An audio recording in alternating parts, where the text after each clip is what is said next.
Hello, আসসালামু আলাইকুম। Welcome to our quick revision class, যেখানে আমরা প্রত্যেকটা চ্যাপ্টারে সবচেয়ে ইম্পর্টেন্ট টপিকগুলোকে কম সময়ের মধ্যে রিভিশন করব। আর ওই টপিকে কি কি কনফিউশন তোমার থাকতে পারে, প্লাস যেই জিনিসগুলো তুমি এক্সাম হলে ভুল করে দিয়ে আসবা, এই বিষয়গুলোকে একটু ক্লিয়ার করবো উইদিন শর্ট টাইম। সো আজকে আমাদের বেসিক্যালি আলোচনা হচ্ছে রসায়ন দ্বিতীয় পত্রের পরিবেশ রসায়ন চ্যাপ্টারে আমাদের কিছু কন্টেন্ট, যেমন বয়েলের সূত্র, অ্যাভোগাড্রোর সূত্র, চাপিয়ের সূত্র, এই কন্টেন্টগুলো। ঠিক আছে? আচ্ছা, সো এই জিনিসগুলো পড়ার আগে আমাদের খুব সিম্পলি চারটা জিনিস নিয়ে জানতে হবে। সেগুলো অলরেডি আমরা জানি, যে এন মানে মূল সংখ্যা, আর এটা হচ্ছে পি মানে চাপ, আর এটা হলো ভলিউম মানে আয়তন, আর এটা হলো টেম্পারেচার মানে তাপমাত্রা। এই চারটা জিনিস সম্পর্কে আমাদের একটু জানতে হবে। তো এই চারটা জিনিস হচ্ছে কি ভাই? এই চারটা জিনিস হলো মেনলি তাপগতীয় চলক। তো এইগুলো আসলে কি হয়ে যায়? এগুলো চেঞ্জ হয়ে যায়। আমরা জানি যে যখন কোনো একটা তাপগতীয় প্রক্রিয়া সংঘটিত হয়, এই জিনিসগুলো চেঞ্জ হয়ে যাইতে পারে। সো বেসিক্যালি আমাদের এখানে যতগুলো ফর্মুলা আছে সবগুলো এগুলো চেঞ্জ নিয়ে আলোচনা করে। কি? আয়তনের সাথে প্রেসারের চেঞ্জ, আয়তনের সাথে টেম্পারেচারের চেঞ্জ, আয়তনের সাথে মোলের চেঞ্জ, এই জিনিসগুলো নিয়ে আলোচনা করে। তাহলে বয়েলের সূত্র কি নিয়ে আলোচনা করছে? বয়েলের সূত্র আলোচনা করছে দুইটা জিনিস নিয়ে, একটা হলো পি আর ভি নিয়ে। ঠিক আছে? আর বাকি দুইটা কনস্ট্যান্ট, তার মানে এন আর টি বয়েলের সূত্রে কনস্ট্যান্ট থাকে। ঠিক আছে? এটা মনে রাখবা। ঠিক আছে? কি থাকে? কনস্ট্যান্ট থাকে। তাহলে চেঞ্জ হয় কোন দুইটা ভাই? প্রেসার আর হচ্ছে ভলিউম। সো এখানে বলা হয়েছে যে ভলিউমটা হচ্ছে প্রেসারের ব্যস্তানুপাতিক। ঠিক আছে? এটা তো আমরা জানি যে তুমি একটা জিনিসের মধ্যে প্রেসার বাড়ায় দাও, দেখো আয়তন কমে যাবে না গ্যাসের, প্রেসারটা কমায় দাও, দেখবো আয়তনটা বেড়ে যাচ্ছে। তো ব্যস্তানুপাতিক সম্পর্ক, আর এই দুইটা কনস্ট্যান্ট থাকে। এই জন্য যেহেতু এই যে এটা এখানে খুব একটা ইম্পর্টেন্ট পার্ট আছে, যেহেতু এখানে টি কনস্ট্যান্ট থাকে, তাই এটাকে আমরা সমষ্ণ প্রক্রিয়া বলি। ইংলিশে বলে আইসোথার্মাল প্রসেস। সমষ্ণ বা ইংলিশে বলে কি? Isothermal process. ঠিক আছে? বুঝা গেছে? থার্মাল মানে তাপমাত্রা এখানে কনস্ট্যান্ট থাকে। সো এই ব্যাপারগুলো একটু আমাদের লাগে। সো এখান থেকে দেখো, আমি যদি একটু সামনে যাই, তাহলে এখান থেকে একটা ফর্মুলা ডিরাইভ করতে পারি যে P1 V1 ইকুয়াল টু ভাই P2 V2। ঠিক আছে? এভাবে আমি P3 V3 সবগুলা লিখতে পারি, যতগুলা ভার্সন হইতে পারে। ঠিক আছে? তাহলে এটা কখন অ্যাপ্লিকেবল হবে? যদি আমার টেম্পারেচার কনস্ট্যান্ট থাকে, এন্ড অবভিয়াসলি এনও কনস্ট্যান্ট থাকতে হবে। ঠিক আছে? আচ্ছা, এখন এই ফর্মুলা কি একটু সামনে যাওয়া যায় না? যাওয়া যায়। যেমন কি এটা যদি আমরা এই ভার্সনটা লিখি, দেখো আমরা একটা জিনিস জানি যে ঘনত্ব। ঘনত্ব মানে কি? ঘনত্ব মানে হচ্ছে ভর ডিভাইডেড বাই আয়তন। ঠিক আছে? ভর ডিভাইডেড বাই কি? আয়তন। এখন দেখো তো, এখানে আমরা ভরের জায়গায় লিখতে পারি ডব্লিউ, আয়তনের জায়গায় লিখতে পারি হচ্ছে ভি। ঠিক আছে? তাহলে দেখো এখান থেকে একটা ফর্মুলা চলে আসে, ভি ইকুয়াল টু কত? যে ডব্লিউ বাই ডি, তাই না? W by D. আচ্ছা, তাহলে দেখো তো এখানে পি ওয়ান এর জায়গায় পি ওয়ান লিখতে পারি। আচ্ছা, এখন এটাকে আমি W by D D B one কে, এখন তুমি কি এটা কি ডব্লিউ বাই ডি ওয়ান লিখবা নাকি W one by D one লিখবা? দেখো আমি এটাকে ভি ওয়ানটাকে যদি লিখি ডব্লিউ ওয়ান বাই হচ্ছে ডি ওয়ান, ওকে, সমস্যা নেই। আবার ভি টু কে কি লিখবো? যে ডব্লিউ টু ডিভাইডেড বাই হচ্ছে ডি টু। এখন দেখো ডব্লিউ ওয়ান আর ডব্লিউ টু আলটিমেটলি সেম হবে না? কেন সেম হবে ভাই? কারণ এখানে তো আমি এই যে একটু তো বলেই দিছি তোমাকে যে আমি তো মোল সংখ্যা এখানে চেঞ্জ করি নাই, আর এখানে কোনো ভর অ্যাড করা হয়নি। ভর অ্যাড না করলে দুইটা সমান। তো আমি এখানে একটু সহজ করে যদি লিখি, আমি দেখো নিচে আমি ডব্লিউ ওয়ানই ভি ওয়ানের ক্ষেত্রে নিচে আমি ডি ওয়ানই লিখছি, বাট উপরে ডব্লিউ লিখলাম। সেম ভাবে পি টুর জায়গায় দেখো পি টু ভি টুর জায়গায় আমি কি লিখবো? ভি টুর জায়গায় আমরা উপরে ডব্লিউ লিখবো, কারণ ডব্লিউ তো চেঞ্জ হয় না, নিচে হবে কত? D two. তো আলটিমেটলি একটা ফর্মুলা এখান থেকে পাই, P one by D one equal to হচ্ছে P2 ডিভাইডেড বাই D2। ঠিক আছে? সো এই ফর্মুলা কি কোনো সময় কাজে লাগতে পারে না? অবভিয়াসলি কাজে লাগতে পারে, এই জন্য এই জিনিসটা তোমার মাথায় অবভিয়াসলি রাখতে হবে। ঠিক আছে? বুঝা গেছে এতটুকু? ওকে, ক্লিয়ার? আচ্ছা, আর কি জিনিস আছে ভাই? এখান থেকে কিছু কোয়েশ্চেন আসতে পারে, যেহেতু আমাদের ভলিউমের সাথে প্রেসারের সম্পর্ক হচ্ছে ব্যস্তানুপাতিক। প্রেসার যদি বলবে একবারে ডিরেক্ট এমসিকিউর কোয়েশ্চেন, যে কোনো একটা গ্যাসের স্থির তাপমাত্রায় কোনো গ্যাসের ভলিউম যদি অর্ধেক করি, তাহলে প্রেসার কি হবে? যেহেতু ভলিউম অর্ধেক করছি, প্রেসার হয়ে যাবে ডাবল। এরকম ছোটখাটো জিনিস আসতে পারে, আর ফর্মুলা দিয়ে তো ম্যাথ আসতেই পারে। ঠিক আছে? আচ্ছা, এখন এখানে একটা জিনিস মনে রাখো ভাই, এখানে একক কি ইউজ করব? একক কি ইউজ করব? এটা তো একটা ভালো কোশ্চেন, তাই না? একক কি ইউজ করব? খুবই ভাইটাল একটা কোশ্চেন। এখানে একক তুমি যে কোনো একক ইউজ করতে পারো, কোনো সমস্যা নাই। তবে একটা জিনিস মেনটেন করা লাগবে। ধরো আমি বলতেছি পি ওয়ান ভি ওয়ান, আর এটা হচ্ছে কত? পি টু ভি টু, তাই না? দেখো তো সেম রাশি, দেখো এটাকে আমরা বলি একই রাশি দুই দিকে আছে। ঠিক আছে? আমি বললো একই রাশি, দেখো কি লিখছি, একই রাশি দুই দিকে আছে। একই রাশি দুই দিকে, যদি একই রাশি দুই দিকে থাকে, তাহলে নিয়ম হচ্ছে কি জানো? তুমি যে কোনো একটা একক ইউজ করবা।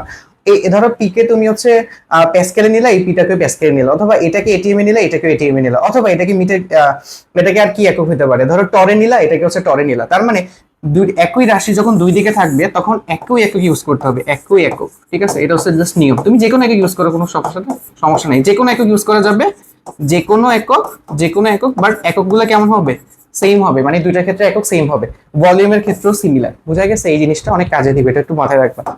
সেম এরকম এক্সাম্পল কি আছে, এই যে P1 আর হলো P2, তার মানে একই একক দুই পাশে ইউজ করবে, কোনো সমস্যা নেই, যে কোনো একক ইউজ করতে পারো, তবে ওটা অবভিয়াসলি প্রেসার জায়গায় তো আর কেলভিন ইউজ করবো না, তাই না? আচ্ছা, সো এই যে D1 আর D2 এর ক্ষেত্রে সেম হিসাব, তাই একই একক ইউজ করবা, দুই জায়গায় যে কোনো একক ইউজ করতে পারবা, ঠিক আছে? বাট একক দুইটার ক্ষেত্রেই সেম হবে, বুঝা গেছে? এবার আসো চার্লসের সূত্র। চার্লসের সূত্রের ক্ষেত্রে এটা আরো সহজ ভাই, মনে রাখবা চার্লসের সূত্রে চাপ স্থির, চচ দিয়ে আমি মনে রাখি, ঠিক আছে? চাপ স্থির থাকে, এটা আরো সহজ হয়ে যায়, দেখো চচ দিয়ে মনে রাখবা। এখন এখান থেকে বেসিক্যালি কি বলা যায় ভাই? বেসিক্যালি এখান থেকে বলা যায় যে এখান থেকে এন আর পি হচ্ছে কি কনস্ট্যান্ট, ঠিক আছে? তাহলে চেঞ্জ হয় কোন দুইটা? চেঞ্জ হবে হচ্ছে ভি এবং টি। এখন ভি এর সাথে টি সম্পর্ক কি? সমানুপাতিক, অর্থাৎ আয়তন বাড়লে টেম্পারেচার বাড়ে। যেমন তুমি একটা চুলার মধ্যে হিট দিবা, দেখবে ওইখান থেকে, বা তোমরা যখন পানি গরম করো না, চুলার মধ্যে হিট দিলে পানিটা তো ফুলে যায়, তাই না? সো যে কোনো জিনিস যে মানে তাপ দিলে তার ভলিউমটা বেড়ে যায়, ঠিক আছে? সো ভলিউম হচ্ছে কি টেম্পারেচারের সমানুপাতিক, তবে এটা কি টেম্পারেচার হইতে হবে? কেলভিন, বুঝা গেছে? এখান থেকে একটা সূত্র ডিরাইভ করা যায়, সেটা কি সূত্র ভাই? যে V1 by T1 equal to কত? V2 divided by T2, clear? বুঝা গেছে? ওকে, এখন দেখো এই জিনিসটাকে আমরা কি বড় করতে পারবো না? একটু কিন্তু বড় করা যাবে। কি ওই যে V1 V2 ফর্মুলা মনে আছে? আমরা একটু আগে বসাইছি যে V1 মানে কি W বাই D1, এখানে সেটা বসাইতে পারো। দেখো আমি যদি একটু বসাই, এখানে কি আসবে? যে W ডিভাইডেড বাই D1, ঠিক আছে? আর T1, এখন W কেন বসাইছি সেটা তো বুঝছো, কেন আমি W1 বসাই নাই? কারণ দুইটার জন্যই W সেম, ঠিক আছে? আচ্ছা, আলটিমেটলি এটা কাটাকাটি দিলে দেখো কি আসে? আমি লিখতে পারি 1 by D1 T1 equal to কত? 1 বাই D2 T2। আচ্ছা, আলটিমেটলি লেখা যায় কত? যে D1 T1 ইকুয়াল টু কত? D2 T2, ঠিক আছে? সো এই জিনিসগুলো কিন্তু এক্সাম হলের জন্য দরকার, চেঞ্জ করে দিলে যাতে তুমি করতে পারো, বুঝা গেছে? ওকে, সেম এখানে ভাই কোন একক ইউজ করব? সেম একক ইউজ করবা দুই পাশে, যেহেতু দুই পাশে একই রাশি আছে না, তার মানে যে কোনো একক ইউজ করতে পারো, বাট দুইটার জন্য সেম একক হইতে হবে, ঠিক আছে? বুঝা গেছে এতটুকু? আচ্ছা, এখান থেকে ভাই আর কি কোশ্চেন থাকে? এখান থেকেই বেসিক্যালি তোমার তিনটা জিনিস দেওয়া থাকবে, একটা জিনিস তোমাকে বের করতে বলবে, এতটুকুই, ঠিক আছে? আচ্ছা, এবার আসো আমরা একটু সামনে যাই। গে-লুসাকের সূত্র। গে-লুসাকের সূত্র হচ্ছে, বা এটার একটা নাম আছে, এটাকে বলে চাপীয় সূত্র। চাপীয় সূত্র, ঠিক আছে? চাপীয় সূত্রের ক্ষেত্রে ক্যাটা ইয়া থাকে এন, এবং হচ্ছে তোমার মনে রাখবা এন এবং ভি কনস্ট্যান্ট থাকে, এন আর ভি কনস্ট্যান্ট। তাহলে চেঞ্জ হয় কোন দুইটা? পিটি। এখন পি এর সাথে টি এর সম্পর্কটা হচ্ছে সমানুপাতিক সম্পর্ক, ঠিক আছে? তার মানে দেখো, তুমি টেম্পারেচার বাড়লে প্রেসার বেড়ে যায় না? নরমালি করে একটা সিলিন্ডারের বাইরে তুমি আগুন লাগিয়ে দিলা, সিলিন্ডারের ভিতরে অনুপরমাণুগুলো বেশি ছোটাছুটি করবে, প্রেসারটা অনেক বেশি বাড়ায় দিবে না? ওকে, সো এখান থেকে দেখো কি লিখতে পারি? এখান থেকে P1 by T1 equal two ভাই কত? P2 ডিভাইডেড বাই T2, ঠিক আছে? বোঝা গেছে? সো এই ফর্মুলাটা কিন্তু কাজের একটা ফর্মুলা, এটা কিন্তু লাগবে। একক ইউজ করব আগের মতো কথাবার্তা, ঠিক আছে? ওকে, এর বাইরে এখান থেকে কি কোশ্চেন আসবে যে তোমাকে বলবে, অবভিয়াসলি এটা তো মাথায় রাখবা, এটা ভাই কি কেলভিন, যা ইউজ করবে এখানে সব কেলভিন, ঠিক আছে? ফিজিক্সে, তারপরে হচ্ছে কেমিস্ট্রি, যত জায়গায় তুমি টেম্পারেচার ইউজ করবা সবই হচ্ছে কেলভিন, এটা নিয়ে কোনো সন্দেহ নাই। ওকে, তো এখান থেকে ধরো কোশ্চেন করতে পারে যে আমি যদি টেম্পারেচার এত গুণ বাড়াই, তাহলে এটা ইয়া কত? সো তিনটা দেওয়া থাকবে, একটা বের করে ফেলতে পারবা, এটা তো একদম সহজ। অ্যাভোগাড্রোর সূত্র খুবই সহজ। অ্যাভোগাড্রোর সূত্রতে তোমার ভাই কি কনস্ট্যান্ট থাকে? একটা হচ্ছে পি আর হচ্ছে টি কনস্ট্যান্ট, ঠিক আছে? এই দুটো কনস্ট্যান্ট থাকে। ওকে, সো অ্যাভোগাড্রোর সূত্র বলা হয়েছে তোমার যে ভলিউম থাকবে সেটা হচ্ছে কি এন এর সমানুপাতিক। এটা তো বোঝাই যায়, তাই না? এন যত বাড়বে ভলিউম তত বাড়বে না? ধরো আমি বললাম এখানে, খুব সিম্পল, এটা আহামরি কঠিন কিছু না। যেমন ধরো আমি বললাম এখানে 0.5 মোল আছে, তাহলে 0.5 মোল যেই ইয়াটা দখল করবে, মানে পি আর টি কিন্তু কনস্ট্যান্ট থাকবে, চাপ এবং টেম্পারেচার কনস্ট্যান্ট থাকবে। আমি যদি বলি 0.1 মোল, তাহলে কি পুরোটা ধরে রাখবে না? এখানে কত? 0.1 মোল, ঠিক আছে? দেখো তো, আমি যখন মোল ডাবল করছি তখন ভলিউমও কি হয়ে গেছে? ডাবল হয়ে গেছে। এটা তো ন্যাচারাল জিনিস ভাই, অর্ধেক জিনিস যে আয়তন দখল করে তার ডাবল করলে কি তার থেকে বেশি আয়তন দখল করবে না? ঠিক আছে, বুঝছো? সো এই জিনিসটা কিন্তু এমনি বোঝা যায়, তাই না? তবে দুইটা জিনিস কনস্ট্যান্ট রাখতে হবে, একটা হলো পি আর হলো টি, বোঝা গেছে? ক্লিয়ার? এবার দেখো আরেকটা জিনিস, সেটা হলো সমন্বয় সূত্র। সমন্বয় সূত্র মানে দেখো কি কি চেঞ্জ হবে? পি, ভি, এবং এখানে শুধু মনে রাখবে একটা জিনিস কনস্ট্যান্ট থাকে, একটা এন শুধু কনস্ট্যান্ট, এন কনস্ট্যান্ট থাকে, আর বাকি সব চেঞ্জ হয়ে যায়, ঠিক আছে? তখন আমরা কি লিখতে পারি? তখন আমরা সুন্দর মতো লিখতে পারি এটা। দেখো এটাকে আমরা পড়ে আসছি যে দেখো ভি সমানুপাতিক হচ্ছে কত? 1 বাই পি, আবার 1 বাই পি, আবার ভি সমানুপাতিক হচ্ছে কত? টি পড়ে আসছি। ওকে, এই জিনিসটা পড়ে আসছি না? আচ্ছা, তো এইখান দেখো এই দুটোকে মার্চ করে কি বানানো যায়? ভি সমানুপাতিক হচ্ছে কত? টি বাই পি, তাই না? তো এখান থেকে লেখা যায়, দেখো এখান থেকে আমরা লিখতে পারি V1 P1 ডিভাইডেড বাই হচ্ছে T1 ইকুয়াল টু, আচ্ছা V1 P1 না লিখি, আমরা একটা মানে প্যাটার্ন মেনটেন করি যে P1 V1, এটা শুনতে ভালো লাগে, তাই না?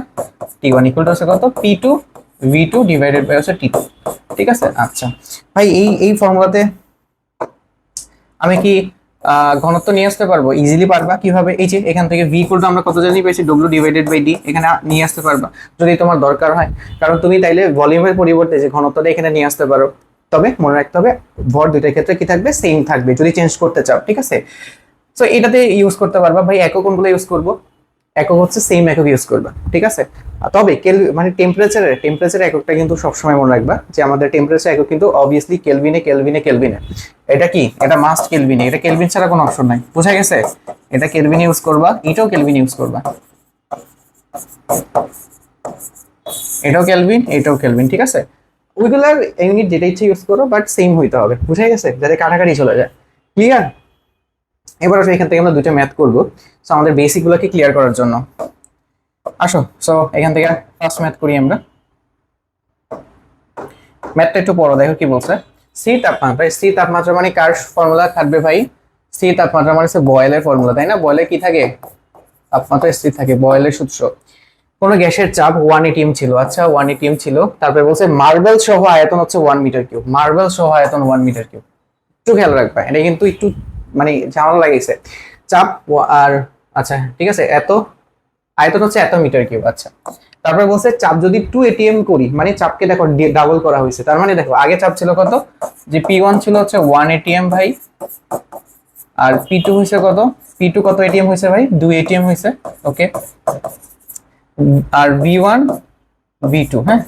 আমাকে কি বের করতে বলছে, করি তাহলে আয়তন কত হবে? আয়তন মানে হচ্ছে ফাইনাল আয়তন কত হবে, ঠিক আছে? এটা বের করতে বলছে। ঠিক আছে, আচ্ছা। তো V1 কি দেওয়া আছে আমার? দেখো তো এক্স্যাক্টলি P1 V1 P2 দেওয়া আছে। V1 দেখা যাচ্ছে 1 মিটার কিউব, 1 মিটার কিউব কি V1? দেখো তো 1 মিটার কিউব কি V1 কিনা? কারণ V1 এর মধ্যে কিন্তু মার্বেলও আছে।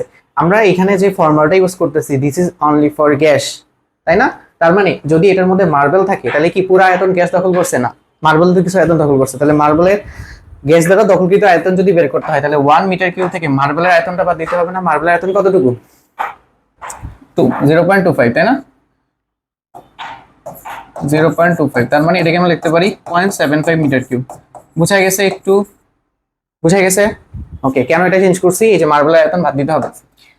V2 বের করি এবার, দেখো। আচ্ছা তাহলে দেখো, আচ্ছা V2 যে আমি এখানে বসাবো, V2 কত বসাবো বলো? V2 এখানে কত বসবে? V2 যে আমরা পাবো ওইটার মধ্যে কিন্তু মার্বেল অবভিয়াসলি আছে, তাই না? আচ্ছা, তার মানে আমাকে বলতে হবে যে V2 যদি আমি বের করতে চাই তাহলে এটা হবে, দেখো এটাকে আমি বলতে পারি এটার প্রকৃত আয়তন, ঠিক আছে? এটা কার প্রকৃত আয়তন? গ্যাসের, ঠিক আছে? আর মাইনাস হবে কি, ওইটা থেকে মার্বেল আয়তন 0.25টা বাদ দিতে হবে, ঠিক আছে? বুঝা গেছে এতটুকু? ক্লিয়ার? এখন এখান থেকে ফর্মুলা বসাও, যে দেখো যে P1 V1 ইকুয়াল টু হচ্ছে কত, P2 তারপর হচ্ছে V2। P1 এর মান কত? P1 এর মান হচ্ছে 1, আর V1 এর মান হচ্ছে কত? 0.75। তারপরে দেখো P2 কত বসবে এখানে? 2 atm, আচ্ছা। এখান থেকে V2 বের করো, হ্যাঁ, আচ্ছা। সো এটা দিয়ে আবার কনফিউজ হয়ে না যে V2 এখানে অ্যাকচুয়ালি কি বুঝাইছে। আমি জাস্ট বের করে দেখাই, তাহলে কনফিউশন চলে যাবে। 0.75 ডিভাইডেড বাই হচ্ছে আমাদের দেখো 2, তার মানে আছে 0.75 এর অর্ধেক কতটুকু হয়?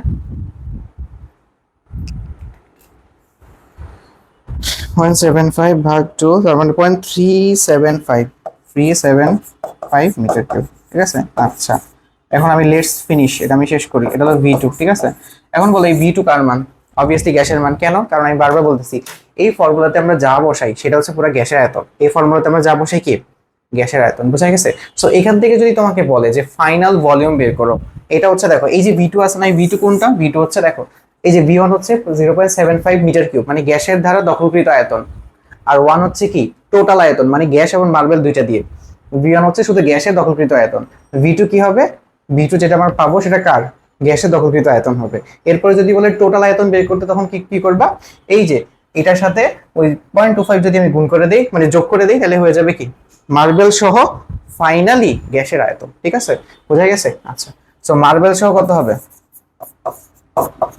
মার্বেল সহ যদি আমি বলি তাহলে অবভিয়াসলি 0.375, এটার সাথে যোগ করতে হবে কত? 0.25, ঠিক আছে? সো এই দুটো যোগ করলেই মোটামুটি আমাদের এখানে মার্বেল সহ, ঠিক ঠিক আছে, আর এটা হলো শুধু গ্যাসের। ক্লিয়ার, বুঝা গেছে? ওকে, এবার আসো আরেকটা জিনিস আছে এসটিপি। এসটিপি থেকে, এসটিপি মানে হচ্ছে দুইটা জিনিস মনে রাখবা, একটা হচ্ছে আমাদের 273 কেলভিন, এন্ড হচ্ছে 1 এটিএম।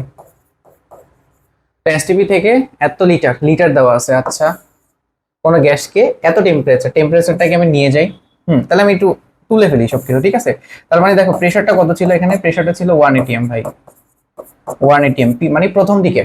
আর প্রথম দিকে টেম্পারেচার কত ছিল? 273 কেলভিন, ঠিক আছে। আর ভলিউম কত ছিল ভাই? ভলিউম ছিল হচ্ছে কত? ভলিউম ছিল হচ্ছে তোমার 2.5 লিটার, তার মানে 2.5 লিটার। ওকে, এরপরে দেখো চেঞ্জ করে ফেলছি, যেহেতু চেঞ্জ করে ফেলছি এই জন্য প্রথম দিকের গুলোকে 1 ধরতেছি আর পরের দিকের গুলোকে 2 ধরতেছি। তাহলে টি টু কত? টি টু দেখো দেওয়া আছে 25 ডিগ্রি, মানে হচ্ছে 298 কেলভিন, তাই না? আচ্ছা, আর কি দেওয়া আছে দেখো?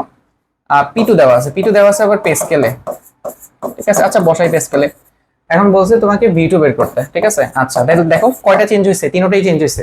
তাহলে ফর্মুলা হবে সমন্বয় সূত্র, তাহলে P one V1 by T1 equal to কত হবে? P2 V2 divided by T2। এখন এই জায়গায় এসে সবাই আতঙ্কিত হয়ে যাবে, ভাই ফর্মুলা তো এক একটা এই ইউনিটে আছে, তাহলে কি করব? দেখো এই যে পি যেটা আছে, পি আছে এটিএম এ, আর এখানকার পি আছে কিলো প্যাসকেলে। তাহলে আমি বলছি দুইটাকে সেম একক বানায় ফেলো। তাহলে তুমি এটিএম থেকে প্যাসকেলে নিয়ে যাবে, 1 এটিএম মানে 101,325 প্যাসকেল, ঠিক আছে। এখন এটা দেখে যারা ভয় পাইতেছো, তোমার কাজ কি? তোমার কাজ হচ্ছে, আমি এককের একটা ভিডিও দিব, ওই ভিডিওটা একটু দেখে ফেলবা, তাহলে সব ক্লিয়ার। কনফিউশন মানে সব কনফিউশন ক্লিয়ারে চলে যাবে, ঠিক আছে। আচ্ছা, এটা যেহেতু দেখো নিচেটা কিলো প্যাসকেলে আছে না, তো আমি এটাকে কিলো প্যাসকেলে নিয়ে রাখি, তাহলে কত আসবে? 0.325 কিলো প্যাসকেল। ওকে, তাহলে দেখো দুইটা মিলে গেছে। আর লিটার, লিটার লিটারে বেশি হবে, কেলভিন কেলভিন, তাহলে বাকি সবগুলো ঠিক আছে। দেখো তাহলে প্রেসারটা এখানে বসাও কত? 101.325, আর ভলিউমটাকে আমি লিটারে বসাইছি 2.5, আর T1 হচ্ছে কত আমার? 273, আর T2 কত? 298, আর P2 কত? P2 হচ্ছে 1, আর V2 কত ভাই? V2 হচ্ছে বের হবে। আচ্ছা বলো তো V2 কিসে বের হবে? V2 কিসে বের হবে? লিটার বের হবে। কেন? কারণ তুমি হচ্ছে V1টা লিটারে বসাইছো। বুঝা গেছে? সো এইটা ছিল আজকের ক্লাস। আমরা নেক্সট ক্লাসে, পরবর্তী যে ক্লাসটা তোমাদের দিব, ওইখানে হচ্ছে আমরা এককের কনফিউশন গুলো নিয়ে কাজ করব। এরপরে আমরা হচ্ছে ধাপে ধাপে এই চ্যাপ্টার পুরোটা কমপ্লিট করব, চ্যাপ্টার 3, চ্যাপ্টার 4, চ্যাপ্টার 5 এভাবে, ঠিক আছে? ওকে।